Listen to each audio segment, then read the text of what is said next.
Les tutos du cul par Brigitte Lahaye. Je rappelle toujours que le sextoy, c'est juste un objet qui rentre dans un couple, c'est une sorte de tiers si je puis dire. Et c'est pas forcément un objet qu'on aura été acheté. On peut très bien commencer par une plume ou pourquoi pas un lacet avec lequel on va attacher les poignets, etc. Les sextoys aujourd'hui se sont beaucoup démocratisés et donc on peut pratiquement en acheter partout sur internet ou dans un magasin spécialisé. Moi je conseille parfois quand même plutôt d'aller dans un magasin spécialisé parce qu'on va rencontrer une vendeuse qui va pouvoir nous conseiller parce que quand on essaye son premier sextoy, on ne sait pas exactement ce qu'on veut et les personnes qui vendent des sextoys, elles sont très habituées à poser la question qu'il faut pour arriver à découvrir si vous avez plutôt envie de quelque chose qui va vous permettre de jouer un peu le BDSM ou alors si vous allez plutôt avoir envie d'avoir un vibromasseur qui va vous permettre d'atteindre un orgasme.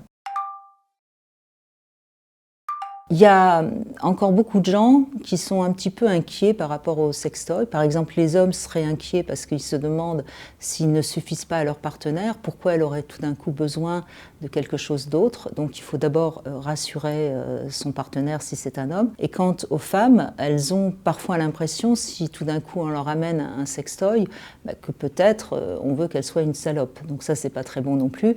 Donc c'est pour ça que je conseille toujours de commencer par quelque chose de relativement soft.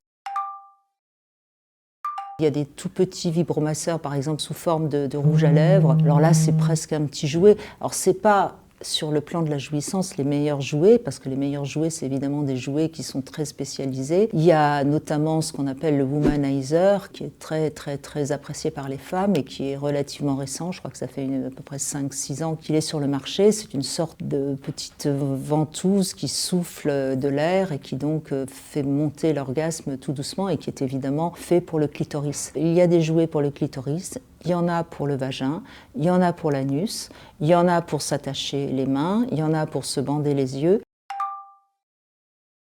J'ai une toute petite préférence pour un jouet extraordinaire et qui n'est absolument pas ni vibromasseur ni rien, c'est les fameuses bougies de massage. C'est une bougie qui non seulement est odorante, donne une lumière extraordinaire et qui ensuite, grâce à la bougie, qui est évidemment pas trop chaude, vous pouvez masser le corps de votre partenaire. Donc moi je conseille en premier une bougie de massage, ça fait pas peur, c'est génial et puis après vous êtes prêt à prendre n'importe quel autre jouet.